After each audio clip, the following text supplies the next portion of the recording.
I've been having a lot of what I call psychic events since Friday, and pretty much the experience of it is walking between worlds, and when you come back you feel a little bit like you're here and not here, and not there, and not really sure where you are actually. But one of the aspects of this kind of event horizon I've been in since Friday into today has been as if I'm standing in another place, in a different kind of time, not past or present, just a different kind of time. And I'm looking in on humanity, only it's not like me, the personality, it's me like almost a visitor from Earth, getting to look in on humanity. And a couple of times over the course of the last few days, it's Monday morning, I have had the experience of it's just too much to know, not bad or good, just too much to take in, and things like having to be on phone calls and forgetting them, and having our conference line foul up and people not be able to get to me, and things that would have normally been just a day became incredibly unmanageable.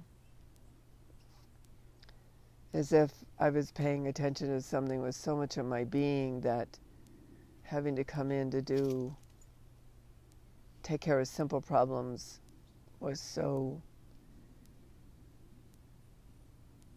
stretching. It was just stretching so much more than I seem to have tolerance for. A lot in the spirals we talk about gaining strength, stamina, and capacity for what's before us, not only the negative but the positive, not only the good but the bad, and not only the sweet but the sorrowful. But something was really happening over the weekend that I was in my sentientness with.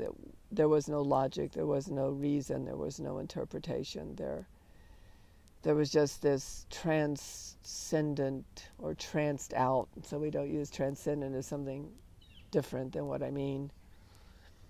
Sort of tranced, altered state reality or sense of reality that I'd been in. But then this morning it was a culmination of something that happened in the middle of the night, which I spoke about in a Zoom call with Anne, which we recorded, which I will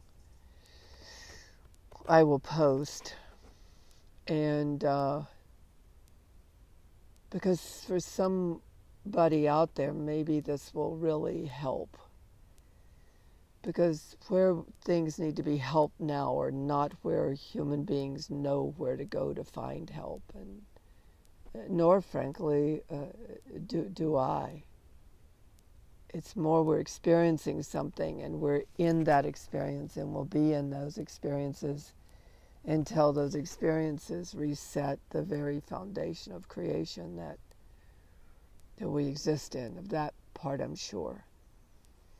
I don't think it necessarily takes care of the activity of the event that we're in. I don't think it necessarily takes care of the intensity or the stretch or the activity that we're in.